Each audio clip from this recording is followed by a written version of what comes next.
back to Iraq.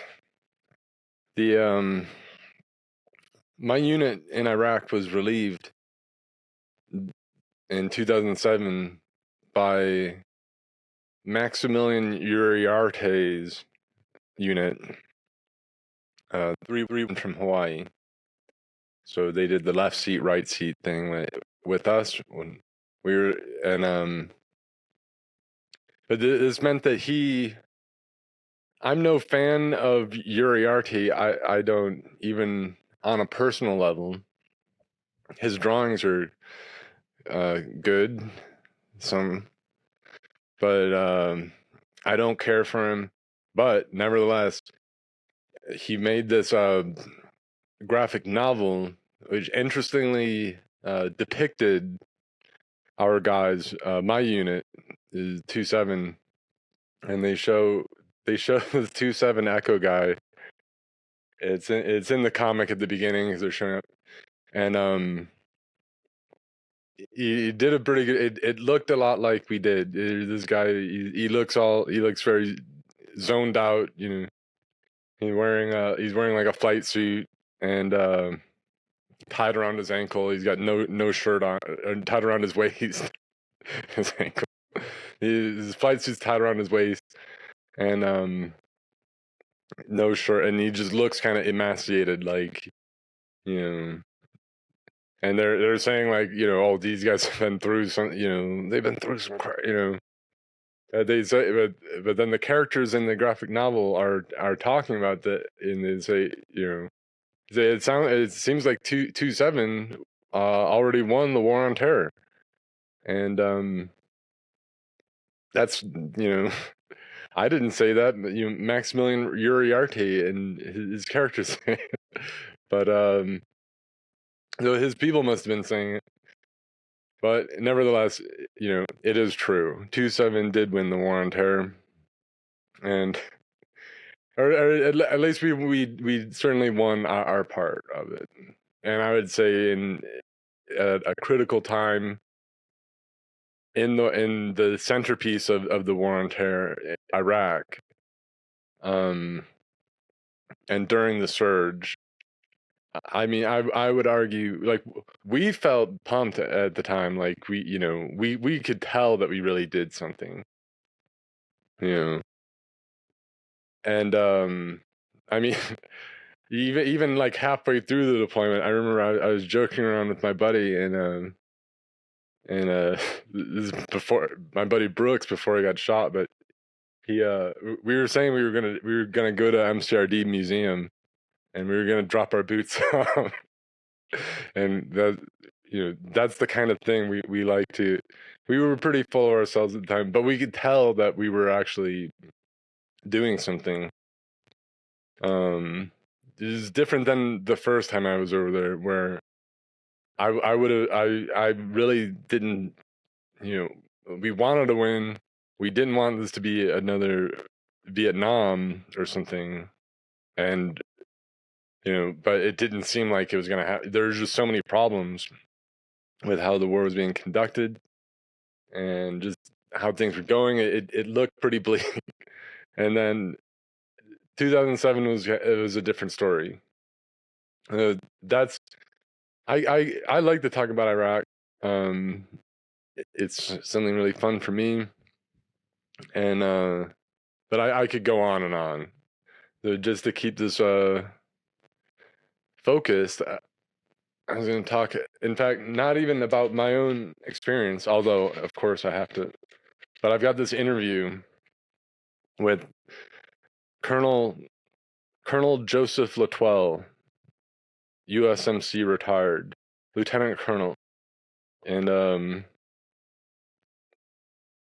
this is my old battalion commander, and he's a great guy, but he was given this interview. I've got this on JSTOR, and this interview was used for like a source for a publication about the surge.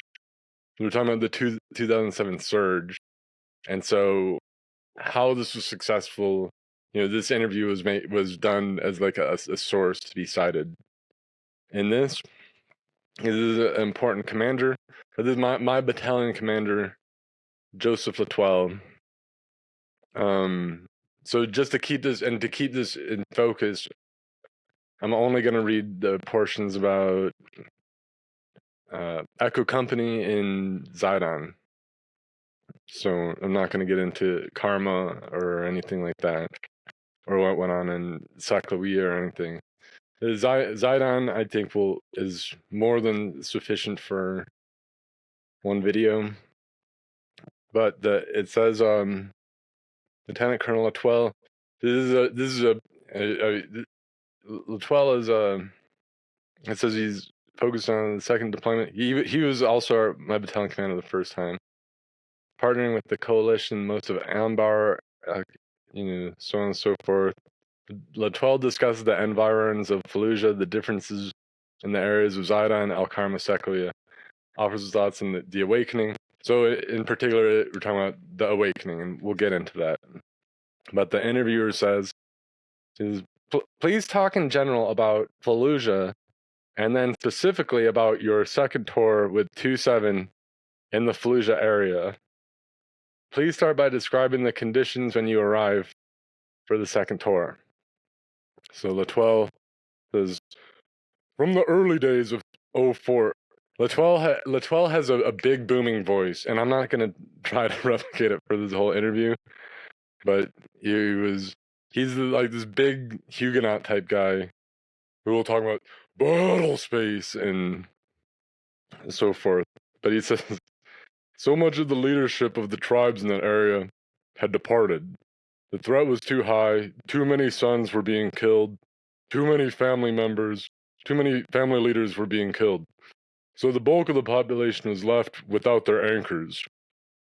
Where there was leadership, it was the number 2, number 3, number 4 son, and he just couldn't carry the gravitas necessary, the credibility to lead the tribes in a way that could withstand the pressures. Portions would be co-opted and pulled in either by al-Qaeda or just criminal enterprises. It was a patchwork of personalities you had to deal with instead of the traditional top-down approach. So you had to have a lot of entry points and then to try to coalesce those things together into something they could bring their population along with. So the problem is that we had trouble finding like a sheik or something to go to had authority, because these people were largely either dead or driven out. They wanted nothing to do with what was going on, and in certain ways this affected Iraq very negatively up until pretty much this time, where in general, people would say that they're more afraid of the al-Qaeda than anything, because they had no leadership. It was just the Marines and nobody to there's no local authority. So in Saclavia, the population was simply terrified. The al-Qaeda presence had beaten the police force down to a minimal number of people. There was no organic leadership to coalesce around to resist them, and any resistance would have been futile, because they would have been individuals and individual families that would have been quickly picked off. So that's what I'm saying. That's the dynamic we were dealing with. And so Latoile was very thoughtful in his approach, and a lot of Marine officers, I think, were more thoughtful about this than people give them credit, in trying to break down these problems and find solutions. This is down in Zaidon. That's what we're talking about. It's a little bit different, because you have the Zaidon Canal, which essentially runs from northwest to north to southeast, cutting the Zaidon in half. Over time, al-Qaeda had chosen to occupy the southern half of that canal, and there are very few canal crossings, and those could be easily controlled. Okay, and then you have Euphrates as a natural obstacle at your back. So essentially you have a moat, if you will, that you can control. You can leave there because you control the crossings, but nobody else can get in. So Zaidon, this is an area south of Fallujah, and this is very green looking kind of area. More green than people associate typically with Iraq. It's farmland, and it's a rural area, you know, south of Fallujah, and it's considered Iraqis other from other places would consider it kind of a scary place. It's like you know, like a backwoods, you know, like a redneck kind of like zone, but the fundamentalists there are a different stripe of sorts. The South is striped. All right, and then north of that canal was the 20th Revolutionary Brigade. So the Zobai tribe had been split. The Zobai tribe is all over that region. The Al Qaeda portion south of the canal and the 20th Rev, which is your nationalists, former regime leadership north of the canal, and of course the 20th Rev would also go above the MSR into the Abu Ghraib area. And what you have down there was an internecine fight between those who had aligned themselves with Al Qaeda and those that had aligned themselves with the 20th Rev. All right. So the 20th Rev, uh, we'd call these guys, we usually call these guys the 20s, and they were first called the 1920s Revolutionary Brigade, well, like by us or by themselves or whatever. But in briefings initially, you know, this was considered an enemy insurgent group that we'd have to fight. I remember this because I asked about this during the briefing. You know what the 1920 revolution was about, and I didn't get the most solid answers, but it's a 1920s Revolutionary Brigade, or he calls it the 20th Revolutionary Brigade. All right, and so enters the coalition. You have a three-way fight. So you had Al Qaeda versus the 20s, and now it's a three-way fight. You have Echo 27 under John Riggs. So this is my company. That's my company commander, Captain Riggs. Enter Zaidon during the RIP TOA process. And this is something I think is worth noting. We never gave Echo Company a fob. Echo Company lived in the field for 7 months and moved every 2 to 3 days at the platoon level.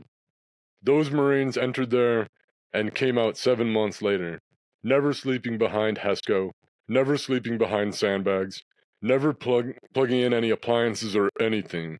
It was a 4-platoon company, and we tried to keep 3 platoons in Zaidon at all times moving every 2 to 3 days. In so doing, we made that organization larger than it really was.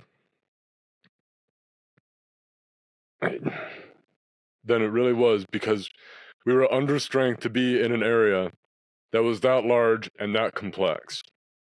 The geography down there was very difficult. It's canals and fields and palm groves, so it favors the defender. But if you move every 2 to 3 days, the ability to put in place IEDs based on their establishing our pattern of life is very limited, because we're just not going to be there 2 days from now. Additionally, they can't dial in their indirect fire because they were not that good.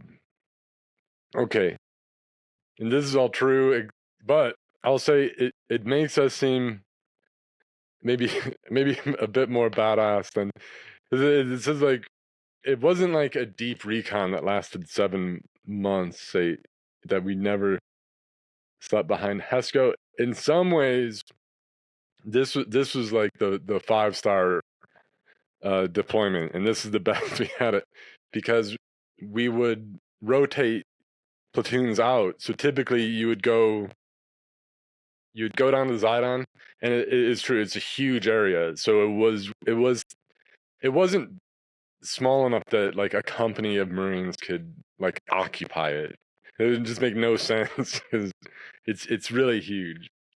Um, so instead, it was just constantly moving, and but also you'd it's like the platoons would leapfrog over each other.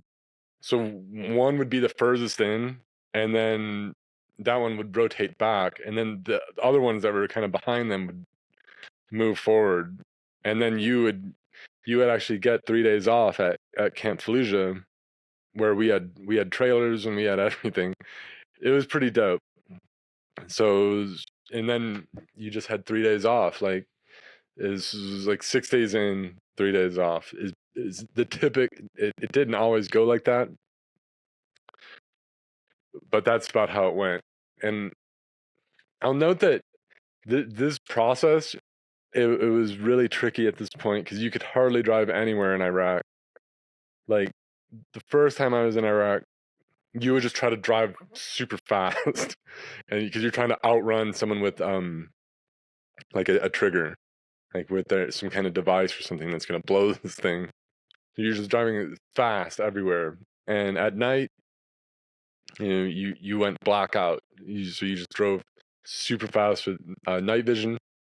This time around, we would drive about 5 miles an hour, and even at night, like some of these Humvees look like the sun, like with the amount of lights they have, because everything changed with like jamming and different tactics. It always changed.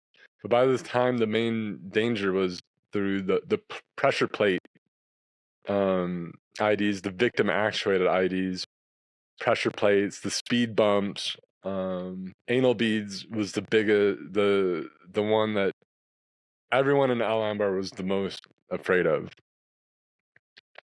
It was one called anal beads because it's made of little tinfoil balls on this strand of wire, and if you crush one, it blows up. And they could just put like a jack in the ground, and then at night, there's no civilian traffic, maybe only Marines. They'll just run out and hook these up to a jack and just throw them in the road, and they're like impossible to see, even though they're just laying right in the road. It's just something about them. To spot them, we'd have to like move around IR laser, and then after doing it for a while, you notice when it kind of skips, but it's very strange. You just kind of can tell. So yeah, but and then we always move behind route clearance. So um and so basically we would show up, and we would need like these specialized. It's usually made like a unit made of engineers and stuff. They had names like Trailblazer and like Pathfinder and stuff like that. But they'd have like it'd be like its own like convoy of vehicles made to detect bombs and to withstand blasts. And these guys would go ahead of us, and then we didn't hardly move anywhere without route clearance. And I can maybe get into that more. Um, I'll keep reading. So, Riptoa was January of 2007. January 2007, Echo Company comes in. Were they replaced? Were they replacing somebody that had a fob? Prior to Echo Company 27 being there permanently, the Zaidon was an economy of force area. So, you had no fob down there? There was no fob to occupy. From the from the early days of 2004, Zaidon was an area that Marine reconnaissance operated in until I believe it was John Minnick's 2-2 would do. I don't want to call them punitive expeditions, but people would go into Zaidon for 2 weeks at a time, do what they could, and then leave. There was no permanent presence. It was an economy of force area designed simply to prevent the contamination that was down in Zaidon from getting up into Fallujah. So you go in there, You disrupt, and that would be the tactical task. Disrupt. When we when we got there, the task from Colonel Simcock was to finally finish the Zaidon question. So, finish the Zaidon question. Take control, and so we put Echo Company in, and like I said, we would do large operations if we were south of Zaidon. So you'll see things called Operation Zaidon 1 and Operation Zaidon 2, which are company reinforced level operations. And when I say reinforced, I mean significantly reinforced. 400 to 500 Marines cross the canal, go south, do clearing operations for a week to 2 weeks at a time, and then go north of the canal and operate north of the canal. And the reason for needing the strength and numbers to go south of the canal was because you had to hold the LOCs, lines of communication, behind you. If you don't hold the LOCs behind you, the natural terrain of the Euphrates at your back, the canal at your front, you could easily end up in an isolated situation where the IEDs are just being placed behind you. And now all you're doing is just a series of hasty breaches every 300 meters, and that's all you would be doing, is blowing up IEDs in place and not at all doing a clearing operation and not being able to get what you were done, to get out when you were done. And that's true, because sometimes you couldn't get out when you were done. This actually did happen, what he's talking about. And there was a place called like Refuge, and this is in the Zaidon, and like I said, the route clearance would go, and we would go, and then, but when we needed to move, we would need route clearance to go move us again, and then if you were rotating back to Camp Fallujah, great, you'd follow these guys back, or, otherwise you're moving further in, but you wait for route clearance to move further in. But at one point we got stuck, and we, there's just route clearance couldn't get to us. There'd be so many IDs and things, and that they'd be blowing up IDs left and right and getting hit, and then they just couldn't even go forward to keep clearing the route and get us out of there. And so we'd get stuck, and so it was like we got stuck for like 2 weeks, and then we needed ammo resupplied by helicopters. We needed to get detainees out by helicopters because they're just getting tortured by Marines and we would take over like Iraqis' houses, okay, and that would be like our patrol bases, and then everything to do with that, and I mean we had to like we were like robbing Iraqis for cigarettes and things. We just couldn't get we couldn't get supplies. So that could happen. You could just find yourself totally surrounded by IDs, and you can't move. So that's why you would need to leapfrog. But this the idea of it's called the dwell ops, and we invented that the first time I was in Iraq, and and actually we invented it for this area, which is why we ended up going again. But when we first went, like we were thinking we were gonna have to dig in because we were gonna be there for however long, so I think we were gonna have to dig in. So we brought all everything, to make like a perimeter from Humvees and whatever we would have to do because we were gonna be camping out there for however long to do these operations. But when we got there, there's huge houses. Like the Iraqis they can make big houses. Like they can build. They don't really need to get all the permits and things like that. They just build, and so they'll just build crazy structures. So there's buildings that were, totally convenient to fit like 2 platoons of Marines in. They'd even have like mats stacked up. There'd be like every house has like a tea setup like for the chai tea, and then they'll have like mats piled all the like to the ceiling. And I mean, it'd be like enough for every Marine to have like a mat to sleep in. It's really bizarre, like, but very convenient for combat operations. So when we got down there, we just figured we'd just take someone's house instead of digging in. So we saw this nice house. It had this old Iraqi woman living in it, and so we told her we were just gonna take her house for 3 days or so, and then she can come back. But she didn't understand, and she really flipped out, and we kicked her out, and then she just died. Like she died in the backyard of her house, and we found her dead like the next morning. And our interpreter said that she died of a broken heart because she couldn't understand that she thought she was losing her house forever or something, or whatever it was. But I mean, she wasn't expecting Marines to show up. Marines had never been in the area for however long. She didn't get it, and I mean, yeah, that's the first time I was there. But by the time we we did this again, we got more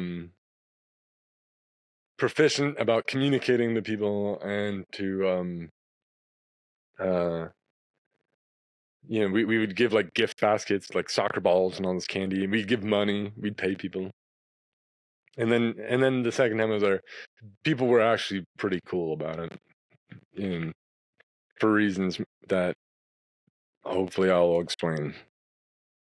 Okay, so when you went south of the Zaidon, you would have to hold all the key terrain behind you. And so obviously there's a culminating point where you can't hold anymore, and then you retrace your steps. And then you move on. And you've uncovered some caches, you've grabbed some bad guys, you've disrupted. North of Zaidon, you're moving every 2 to 3 days at the platoon level because the topography and the geography is a little bit different, and the threat isn't as condensed as it was south of the canal. The folks in the 20th Rev would also from time to time go south of the canal to try to kill the al-Qaeda guys, and the al-Qaeda guys would try to go north of the canal to kill the 20th Rev guys. So you have this three-way Donnybrook where our strategy was very simple, almost like the English strategy to kill the Germans to the last Russian. We were trying to kill al-Qaeda to the last 20th Rev. Okay. The dynamic was, if they had achieved some sort of parity, they would fight for advantage for who was going to control what. Okay. And I'll mention, he talks a lot about going south of the canal and things, but at the time, we didn't call it south of the canal and things. And this is, I think, just like now when you read about the anal beads ID, it's referred to as the Christmas tree lights ID, but he refers to going south of the canal. We always called this going to the ball sack because the shape of the Euphrates River. Someone named this area the ball sack. So when we didn't speak of going south of the canal, at least none of the grunt signing did. Everyone spoke of going to the ball sack, and that's why Operation Zaidon 2 we called Operation Ball Smack and stuff like that. But he says but if one side would achieve an advantage through some sort of engagement where they would knock off a good dozen or 2 dozen of the other side, the reflections would indicate that they were talking about reconciliation, and we didn't want them to reconcile. We did not want them to coalesce into one entity. So we would do our targeting, do our operations based off the feedback from the reflections as to who was talking to who about advantage, disadvantage, negotiations, etc. Okay, and yeah, like it was clear when we first showed up that these guys were fighting each other. Like that it was a huge problem because immediately, like, everyone in Zaidon was totally different than, what else we'd seen. Because basically in 2007, everybody there was totally sick of Al Qaeda, who also known as Islamic State of Iraq.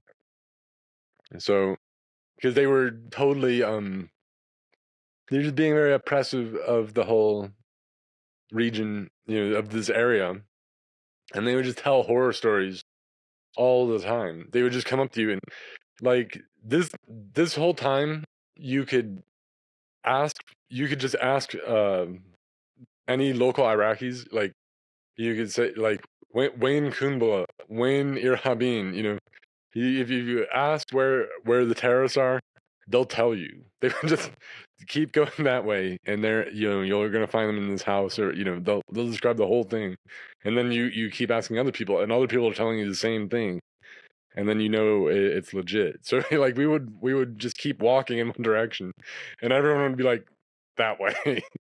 So it made counterinsurgency easy work, where you just ask the locals where these guys are. You ask them where the booby traps are, where the bombs are, and they'll tell you. They'd point them right out. It wasn't like the first time I was in Iraq, people maybe would be unsure about which side they'd want to take. They certainly wouldn't want to talk to you. Whether or not they were totally pro insurgent, um, they wouldn't really be that forthcoming with a lot of the stuff. So it was an immediate change where everyone is trying to work with us, and they're telling us, we're against Al Qaeda. These guys are foreigners from Syria. That's what they would say a lot, and we want to get rid of them. They're nuts. People would say that there's a guy who's missing fingers, and he said they chopped off 3 of his fingers because every time that you get caught smoking a cigarette, they take a finger. Al Qaeda takes a finger, and so he kept on getting caught smoking. This guy spoke perfect English, and he was smoking and talking to us. But there's all sorts of stuff like that. Like, women would say that they would be baking bread, and Al Qaeda would shoot at them from mosques. They didn't know why, for fun or what, but they thought these guys were nuts, and they were very harsh. How they would describe, they said their rule was very hard. It was very harsh. Being ruled by Al Qaeda was very harsh, as it turned out. I mean, and then the 1920s guys also. I'll note very quickly, my squad, we knew that these guys were actually on our side. Because they came and talked to us, like, one of our first times out. I think probably our second rotation out, because not by the first place we were Austin, but about like the second trip into Zaidon we made, like, we got contacted on patrol by guys from the 1920s Revolutionary Brigade, and they said, hey, we want to talk to you, we want to work, and we met with this guy, and he was like their interpreter, he was like their messenger. He spoke English, and he told us, like, and this is at a time he said he was from the 1920s Revolutionary Brigade. When we went back, we told our lieutenant, like, we'd met up with 19, and he was like aghast that we didn't detain these guys, but for us it was out of the question, because we were really excited that, like, an insurgent group is like, I mean, we were really, mind you, all of us on patrol were like really young, and like it all seemed like really dope that, like, now the insurgents were talking to us about wanting to fight Al Qaeda, and so and it did keep on for a little bit, where 1920s guys were considered an enemy, and but my squad, certainly we knew, and we were advocating for these guys early on, because they contacted us, and we brought what they said back to our people and communicated this. But I mean, I spoke with them firsthand, and they said, yeah, we're from the 1920s, which was I mean, on the list of insurgent groups, but we knew right away that these guys were different from Al Qaeda. We knew they were friendly, and so for us, my side, we never detained these guys, and we we were always open to work with these guys. They were always down. They were always really friendly guys too. Okay, so there was a point though, and I find this really interesting. If you were an Al Qaeda guy, sometime sooner or later, some of these folks, this local AQI, would raise their hand and say, I would like to go home to my tribe.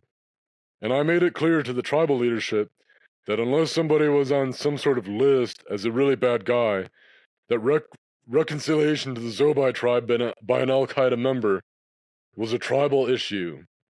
It was not going to stand in the way just because you had once said you were affiliated with this organization. I didn't want that to be a one-way door. So one of our greatest tools was the reconciliation process. Intra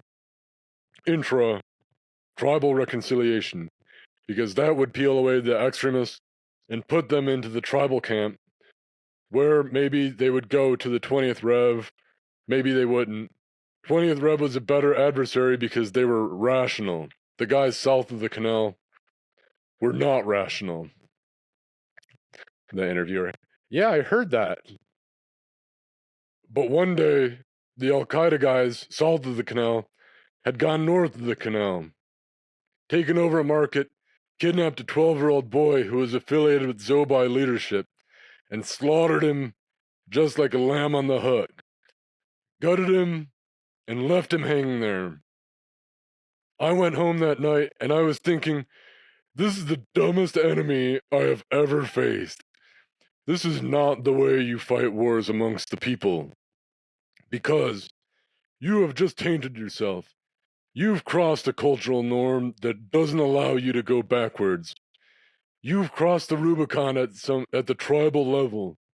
You've crossed the Rubicon of societal norms. And then it struck me. That's exactly what they wanted to happen. Because the response by the Zobai tribe was, there is no more reconciliation. And so Al Qaeda, through that act, stopped the ability of their fighters to leave because the tribe wouldn't take them back. That was such an egregious act that everybody was tainted, so the line was drawn and it was final. So, interesting. It's around that time, just to go back, Colonel Simcock got mentioned, and this is the 2-7 at this time. My unit was a battalion task force. It was an independent task force called Task Force 2-7. But we work with some of the RCTs, so it mentioned that the task came from Colonel Simcock to finally finish the Zaidon question. I just thought I'd mention that Colonel Simcock was like the most based officer that I ever came across, and we loved this guy.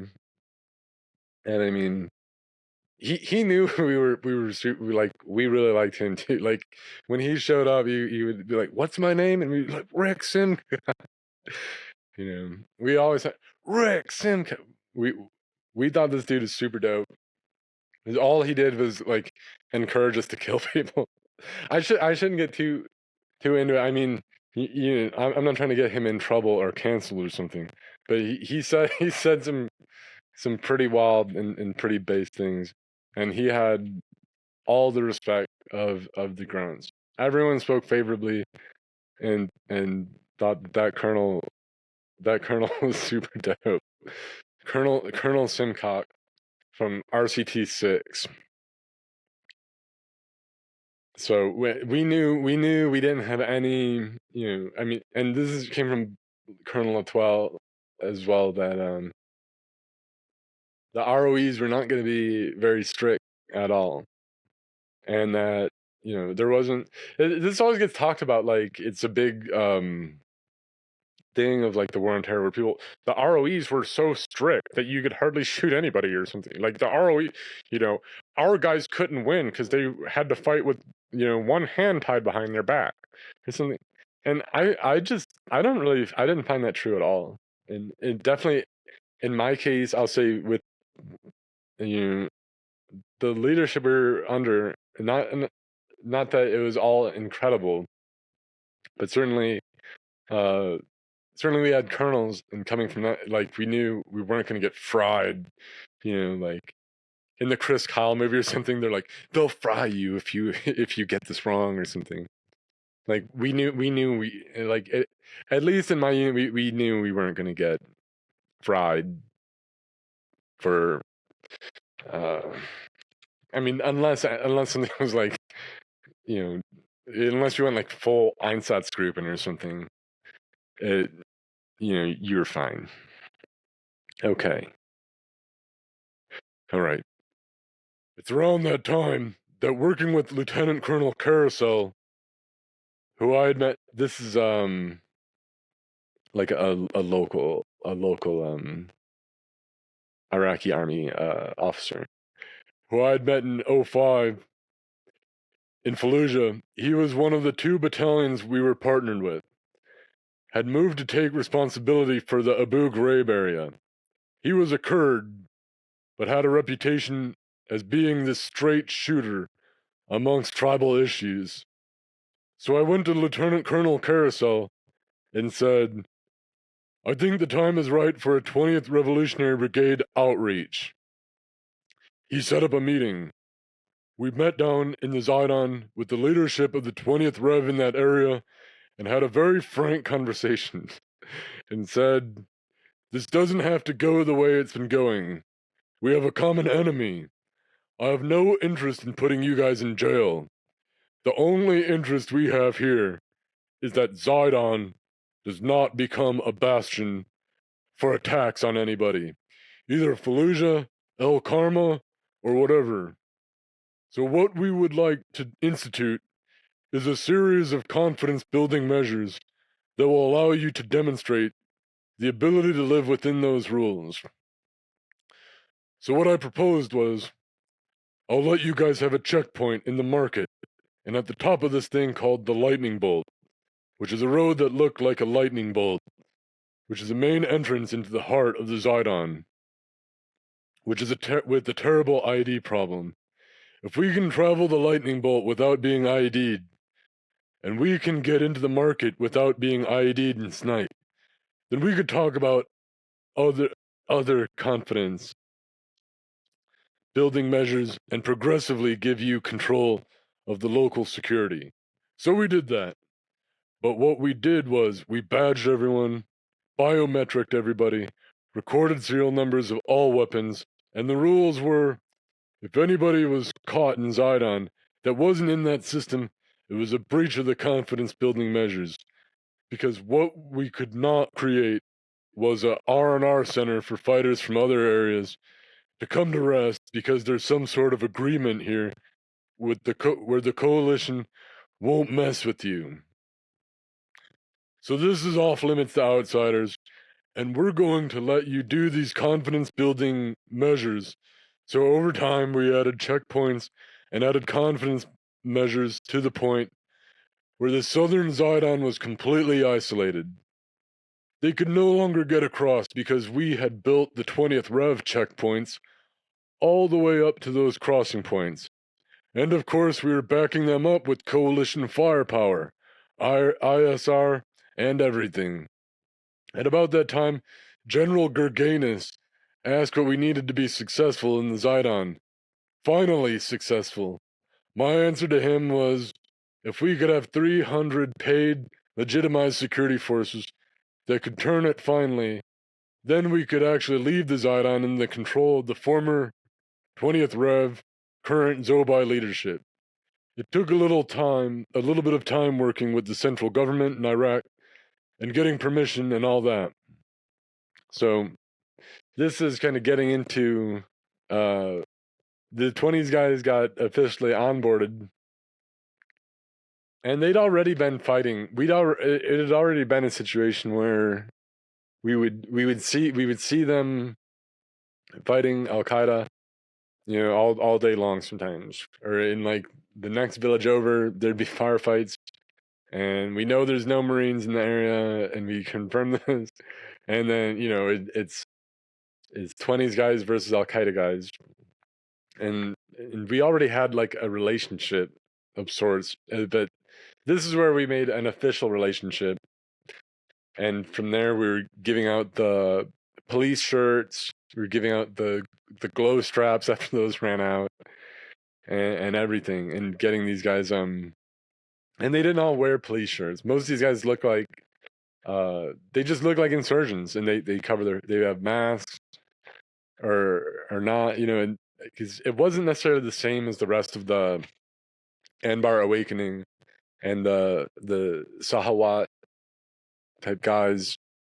Because these weren't, it wasn't just a tribal thing. It was a nationalist insurgent group that had all these former regime elements, these old Ba'ath Party guys, and this is who we got to cross over in our area. It wasn't just a locally recruited Sunni tribal force like in other awake. We actually had our guys were former insurgent. It was a former insurgent group that we got to fight with us. So it was different than maybe the wider picture, but it was a special scenario. It was a special time, and we'll get back into it. So the interviewer says, "So kind of an ERU, emergency response unit type of force? Kind of an ERU type." This is Colonel 12. "Kind of an ERU type, auxiliary police force, if you will. And we secured the uniforms, the reflective vests, all that kind of stuff, and put them through in batches of 100, a training program focused on a couple of very fundamental things. Basic human rights issues. You're not going to be torturers. These are the things that will break the deal. Command and control issues, and identification of friend or foe TTPs, so we don't shoot you and you don't shoot us. Once we have gotten those folks through the training program, the time was right to go south of the canal. And then, when we went south of the canal, they were the elements that knew where the bad guys were where knew where they hung out, and we simply backed them up with medevac and, where appropriate, fires. But they did the detailed clearing, and within 48 hours, the problem that had been there for 4 years had been wrapped up." That's incredible. That's what the interviewer says. But this really gets into it. I didn't know that we put them through like a training program for human rights type stuff. Whatever that was. I mean, it's good. I just wasn't familiar with it until I read this interview. Just my I didn't spend a lot of time in command centers. I was just a grunt. And so that was my view of these things is somewhat different. But what I do know is that everything he says about that, how we would back these guys up, we go into these Al Qaeda places, they knew where these guys were, and we just had to back them up, and they clear the whole thing out. That's true. If you just get these guys and they know where everyone is, and these guys can just pull people out of buildings and shoot them in the head right in the street. I guess they were told not to torture, but they were definitely not told to just gun these guys down, because we were trying to finish this problem up, and that was all the directives that we got in 2007. George W. Bush wanted the war wrapped up, and we were told to do it. And so these guys, our 1920s guys, they were the guys, and this is how you really do it. So we backed these guys up. We would medevac them. We would do airstrikes for them, or we would fight with them. And we were fighting Al Qaeda. I mean, doing a good load of this work, but these guys were able to get in, just execute everybody, and go on with their lives, and so on and so forth. So the interviewer says, so you need to play a little bit dirty, and it did get a little bit dirty, but this is how you do it. I'm sorry that people are huge babies, and it gets in the way of actually winning a war, but especially this kind of counterinsurgency war, it gets to be nasty stuff. So you need to search for intelligent and ruthless solutions. Okay. So that's incredible. The really incredible part of the story, in my mind, what makes me really, really proud of the Marines, is we had to mature that police force into something that was legitimate and controllable. So one of the things we did early on was sort of build in the off switches. So if this thing goes stupid, we could turn it off. So the logistical dependence and things like that we were not going to let them be, independent. Pay procedures and conflict resolution procedures. Let me hold that for a few minutes. Okay, so he's saying, he's going to move on, but he's saying that, by doing the logistics for these guys, we knew we could pull the plug on them, and the whole, it's up in smoke. It wasn't like building a full military like we've done elsewhere. It was like, it was kind of like a death squad in a way that like ran on Marine logistics and stuff. But it was made of 1920s guys. But the thing is, we did have it pretty much under control, and it was totally legit. Like, sometimes you would see these guys and it would be disconcerting because they look like insurgents who had like sometimes like glow straps, but maybe even not even that. So they didn't always want to wear the glow straps, so they just looked like insurgents. But after a while, yeah, you knew that they weren't going to mess with you. It looked weird, but you get comfortable with it. It was a colorful situation. I'll say that. But okay, the Marines that had been fighting in the Zaidon for 5 months straight were now sitting across the table from guys that had killed their buddies. But you wouldn't believe the way the conversations went. There was a mutual respect between the Marines and these 20th Rev guys that actually was extraordinarily surprising. And the discussion included things like, "This is the 20th Rev guys. Remember that day when you guys came down the lightning bolt and we hit you with an IED there? And then you guys really got us that day." And then the Marines would tell a story to the 20th Rev guys. Oh, wait. And then the Marines would tell a story to the 20th Rev guys. "Remember that day when we came up on your command and control facility and you had not time to erase where your positions were, and then we rolled up 4 or 5 positions immediately, and they were laughing, sharing food, telling stories of how these fights went over the last 5 years. You wouldn't have believed it. They absolutely switched off any personal animus that they had for what had gone on down there for 5 months. You wouldn't have believed it." So that's yeah. And one of the stories in particular he mentions is our guy is that was my platoon, and they but it was one of our squads rolled up their whole command and control facility. But it was kind of controversial. My squad, we felt that the whole reason why they rolled up the 20th Rev guys was because they were already on our side. They weren't firing a shot. So some Marines would roll these guys up and detain. But like I said, my squad, we already weren't doing that, and we were kind of feuding even at the platoon level about what should be done, and we were saying there's no, why roll these guys up? They're our friends. But that is a true story. All right, the interviewer says, "You said 5 months. Are we talking about June?" "I can't give you the date.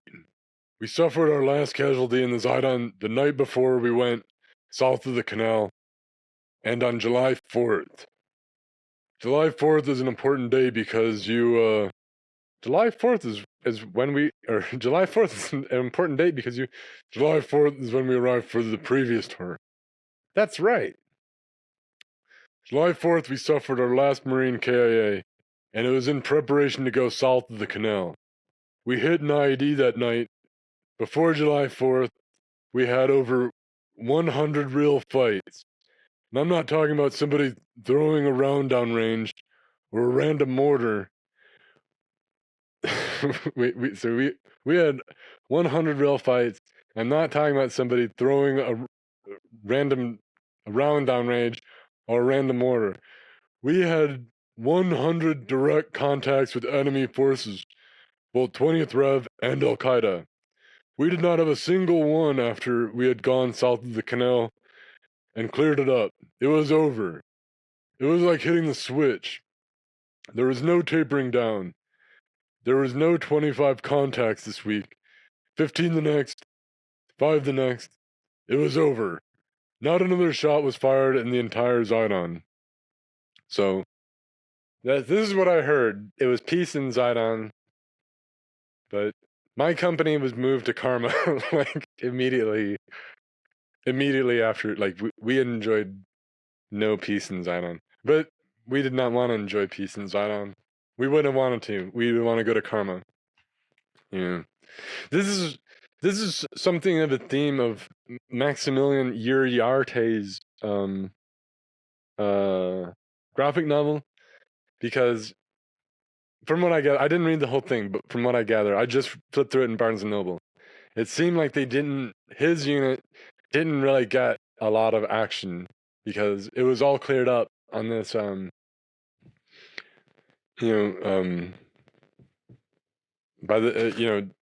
the time they got there, it was all done. And so they had more or less a peaceful time. Although they had a suicide bombing that was very bad and killed an interpreter I really liked. That was with 3-1. That was in Karma. But for the most part, the people who came after in Iraq didn't see a lot of action because it was all wrapped up in the first part of 2007, and it was doing stuff like this, ruthlessly exterminating people and getting but also the key thing was to get a Sunni force on your side. So these are the key ingredients that made a real win possible. Not just killing terrorists or killing, and people criticize, oh, you can't win a counterinsurgency, like that Wendell guy. Or there's no way to win a counterinsurgency. There are ways to win a counterinsurgency. That's why I'm reading this interview. This is from, this is like a legit study on the surge. So this is how it's done. So this is what the security situation was totally based on after that, where there wasn't, for quite a few years, it was a peaceful situation. So back to the not another shot was fired in the Zaidon.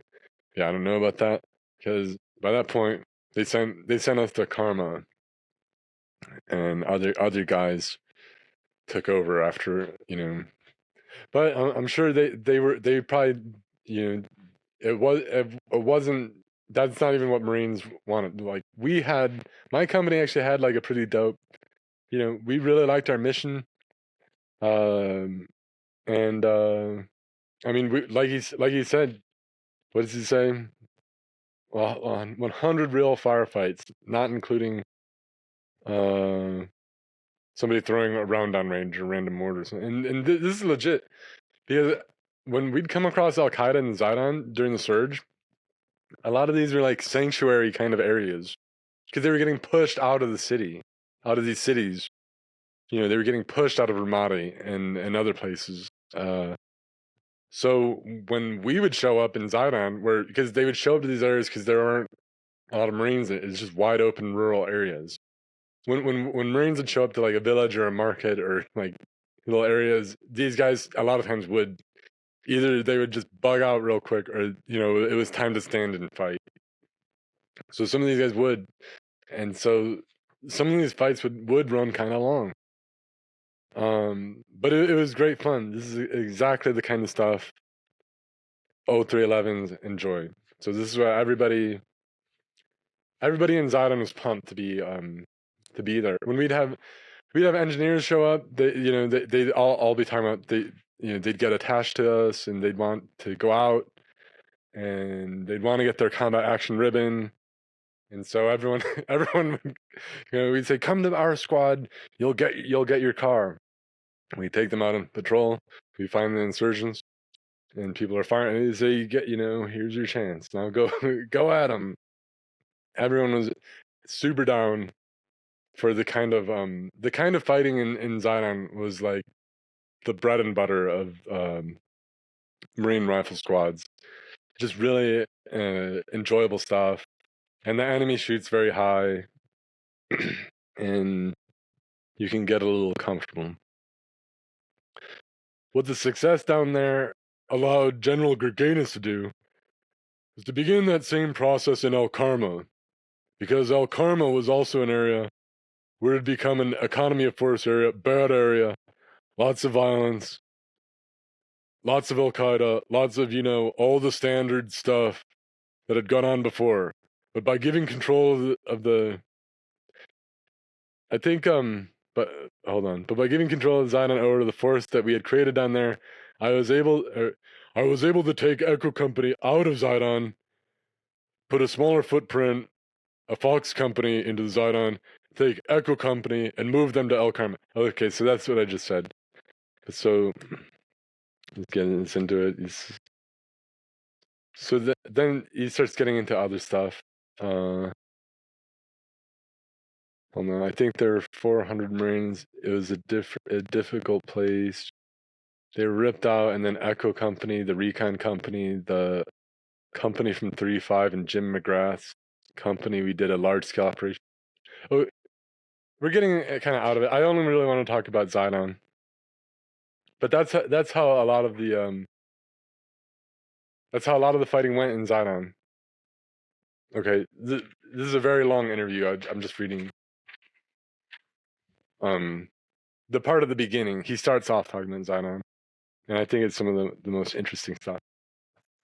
So yeah, I'll definitely try to get into more of the stuff.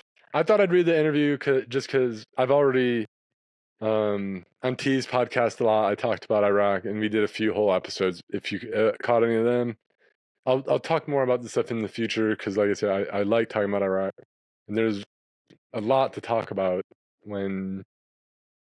because there's a lot going on, and when you're there for a long time and you just live in it, you accumulate a lot of stories very quickly because tons of crazy stuff can happen in one day. A place like Zaidon is very bizarre. A lot of people don't even think Al Qaeda is like a real group, but if you spent time in Zaidon, you would see that it's a very real organization. The Iraqis all understood it as such. It wasn't just an abstract thing. It actually means the database. It's actually the CIA or some weird thing like that. These were like it was like an actual organization and an actual faction, and amongst other identifiable factions. And this is where, like, if we didn't have the smarts to figure this out, we could have never broken off an insurgent force to fight with us to do this work. See, like, now there's however many people out. Oh, Hamas is ISIS, and ISIS is whoop-de-woo, and it's all this, or whatever. and it's all Islamo terror or something. That's just not intelligent because it's not how these people think, and you're not identifying the fault lines of the situation where you could exploit. So most of the critics of the Iraq War don't bring up any of the sort of thing. They don't think it's real or interesting or what. But I really think in ways the Marines, obviously I'm biased as this is like my people. This is like what um I participated in. But I mean, if it was all dumb, I would just tell you. Like, and I'll be happy to tell you about other uh, dumb stuff, and I could go on and on as well. But overall, just I'm focusing on more successful aspects, and this is the stuff that became successful by getting guys, by actually getting insurgents, splitting them off from other insurgents, getting them on your side, seeing that there is a difference, seeing that those are real factions. It's not just you're fighting, because politically people like to put all their enemies in one thing. Like all my enemies are one. They're secretly one. Like a lot of people everyone they hate they'll kind of assemble together. But actually it might be that you just hate multiple people who also hate each other. So that's the situation we wound up with, and it became like a really dope scenario where actually the Iraqis were like pumped to see Marine everywhere we went. Iraqis, I shouldn't say everywhere we went, but most of the locals actually wanted Marines at this point. Like if we showed up and we're like, hey, take a hike, we're gonna use your house for a few days, and we're gonna run operations to clear out Al Qaeda. They'd just be like, great, thanks, like well, happy to help. That's pretty much how they were. And otherwise, and Iraqis aren't always like that. They can be kind of underhanded. They'll drink chai with you even if they hate you and so on. But it was a night and day difference from being there before and being there again and seeing like you're actually like the rock star now. Like you're like the hero showing up the population, whereas before not so much. And in good part because Al Qaeda made themselves unlikable. But also say we put a lot of pressure into it too, because people didn't want Al Qaeda to show up and start fights with other people, even if they were more sympathetic to them. Like that's why I always advocated when we showed up to Al Qaeda neighborhood, we would be harsh. We would be harsh to the people. And my squad, we get very good at identifying, like a village to village. We'd say this is like most of the places was really friendly. They wanted Al Qaeda cleared out.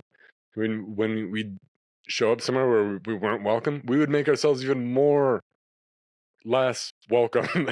We would make ourselves, because we would purposely act like jerks because we wanted to reinforce this is what happens to you now because you supported Al Qaeda. You didn't have faith in the Marines, and now you will be punished. Now we will treat you with severity. Now we will be cruel to you. That's how my squad ran.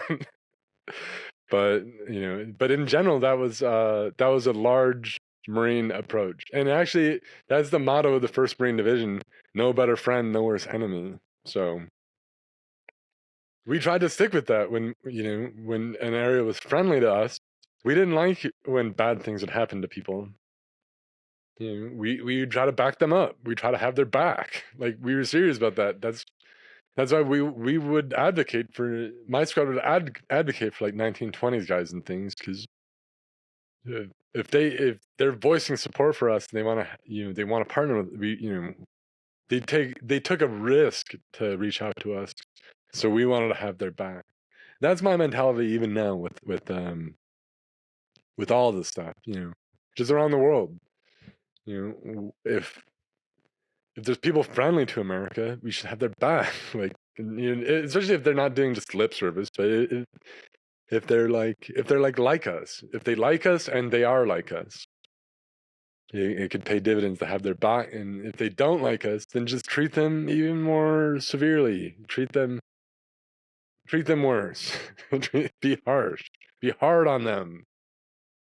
Show them that there's a consequence. This is just how I approach things. Even still, in politics, I think that's a good approach. Some people say, "Oh, keep your enemies closer." No, that's stupid. Keep your enemies. That's just not really my approach. But this is this may be a bias built in, because this is what I saw be successful. Because ask Maximilian Uriarte and how the AO looked after we were done with it. Because when we first showed up, like, it wasn't a Marine occupied area. It was these are insurgent occupied territories, and then we handed them over to Uriarte's unit, and they look good. Just ask him how they were. He might complain and say they were somewhat messed up, but I bet he's not going to say it was like a total bloodbath like it was when we showed up. It was a much more peaceful scenario. So these tactics are successful. Counterinsurgency is something you can win, and Middle Eastern wars are something you can win. It doesn't have to be endless quagmire. I don't really believe that. Like, it doesn't have to be, it's a mess, you can't figure it out. You can figure it out. Like, we did figure it out. No one wants to give us any credit, though. No one wants to. No. It's just it's a story that hasn't really been told. And I haven't pretty much everything I see, like, I see about Iraq is like not. Some of it I relate to and I think is accurate, but a lot of it I'm like, okay, or it'll be like the same stuff. It's like people get one picture of this, it's like you drive around and then there's like a civilian or something who plants an IED or something, and then you blow up, and then you like torch them at Abu Ghraib or so. Like it's like people have like goofy ideas in their head, but the reality it was actually it was a more interesting place than people maybe thought, because it was a really interesting time where you're fighting a very, very truculent foe with Al Qaeda, who were interesting in their own right. They were an interesting enemy. The way that they fought, the way that they do things, and they would, as we went on, they would emulate us a bit more, and we would emulate them. So it had, I don't know. Like I said, I could go on and on.